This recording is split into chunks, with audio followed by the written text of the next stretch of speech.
Hi everyone. In continuation of division of polynomials, let's look at another example here. Before we go ahead with our process, let's make observations on how this is different. So there's two reasons why this is different.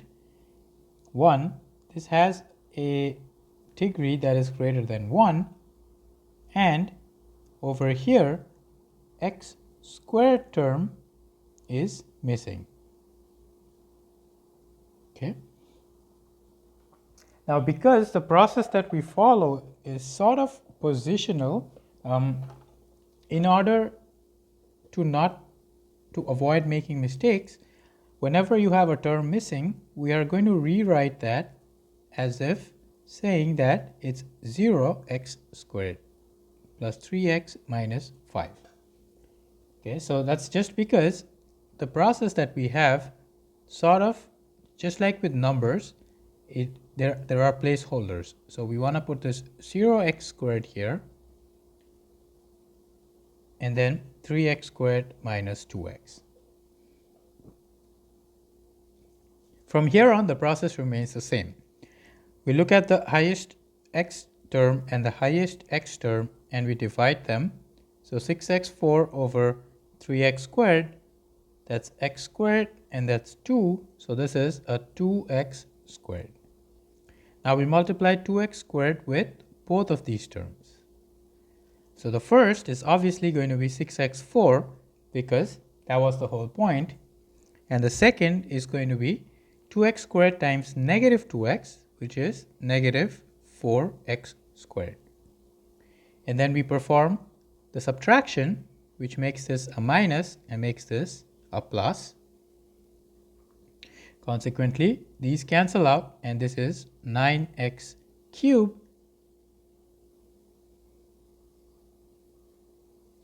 and now this is where the 0 comes in important, is because we bring in the next term, which is 0x squared. And we repeat the process by looking at the highest terms here.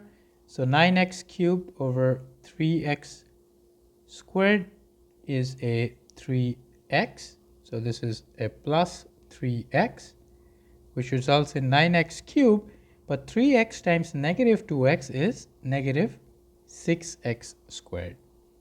So this is why you need to make sure that you put the 0, because otherwise you would be bringing down the 3x, which will create confusion.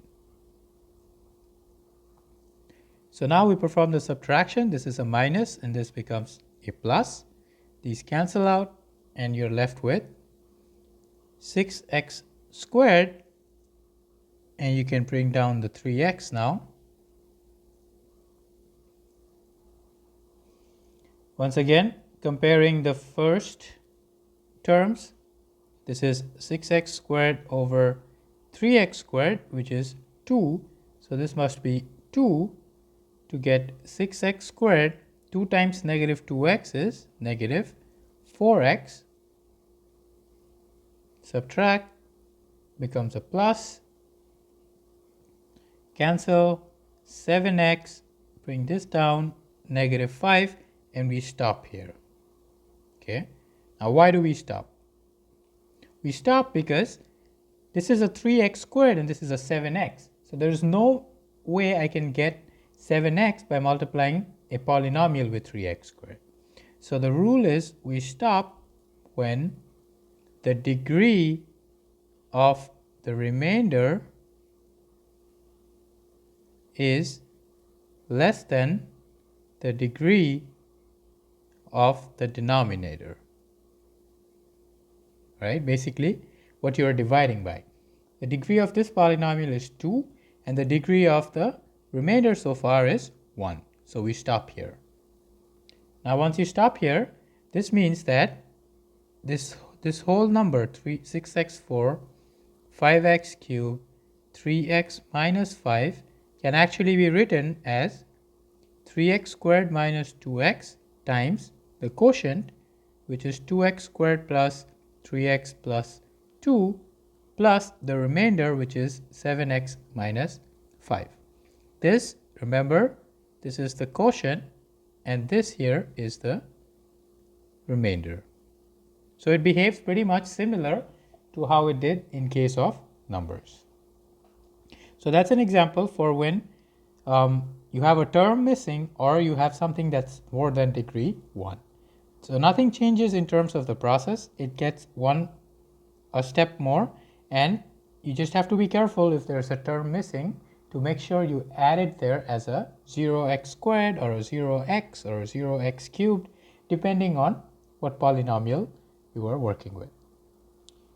Okay, that's it for this video. We are going to continue and learn another way of dividing polynomials, which works for certain cases and is thus kind of a shortcut method. Okay, that's going to be in the next video. Thank you.